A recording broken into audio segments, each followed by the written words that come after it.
আউযুবিল্লাহি মিনাশ শাইতানির রাজিম বিসমিল্লাহির রহমানির রহিম। ফটোশপ বাংলা টিউটোরিয়ালে আপনাদের সকলকে স্বাগত জানাচ্ছি। তো কিছু কিছু প্রবলেম তো আপনাদেরকে সেটা দেখিয়ে দিব যে আসলে কিভাবে সলভ করতে হয়। তো প্রথমে আমরা পিকচারটি নিয়ে আসি। এই পিকচারটি আমরা কাজ করব।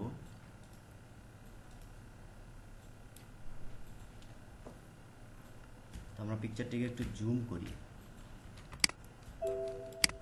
ঠিক আছে। তো অনেক সময় দেখা যায় যে কোলন স্ট্যাম্প টুল কাজ করে না। হ্যাঁ, তো কোলন স্ট্যাম্প টুল কাজ করবে। এখানে প্রথমে একটি লেয়ার নিতে হবে। এই লেয়ারটিকে কপি করতে হবে। কন্ট্রোল জে দিয়ে কপি করলাম। কপি করার পর কোলন স্ট্যাম্প টুল সিলেক্ট করে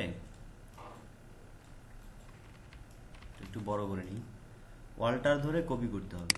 কপি করার পর তারপর কাজ করবে। হ্যাঁ, যেমন আমি এখান থেকে কপি করে এখানে দিব।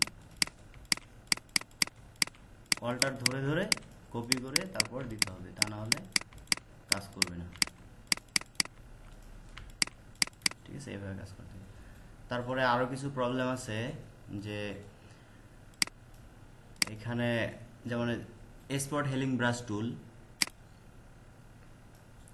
এটার সাহায্যে কোনো একটা স্পটের উপরে যদি আমি এভাবে টানি, অটোমেটিক পরিষ্কার হয়ে যাবে।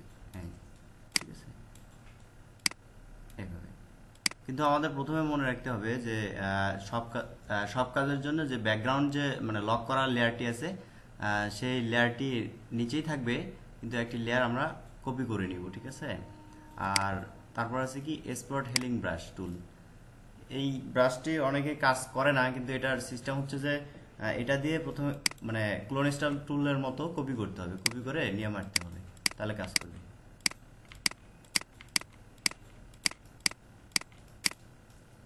তারপরে হচ্ছে প্যাচ টুল। এটা সাধারণত কাজ করেই থাকে, এটা কোনো ঝামেলা হয় না। এইভাবে আমরা ধরে একটা প্যাচ দেবো, প্রবলেমটাকে প্যাচ দিয়ে নিয়ে এসে ভালো জায়গায় ছেড়ে দেবো, পরিষ্কার হয়ে যাবে। আর একটা ক্লিক দেবো, সিলেকশনটা উঠে যাবে। আবার এখানে করি, আবার এখানে করি।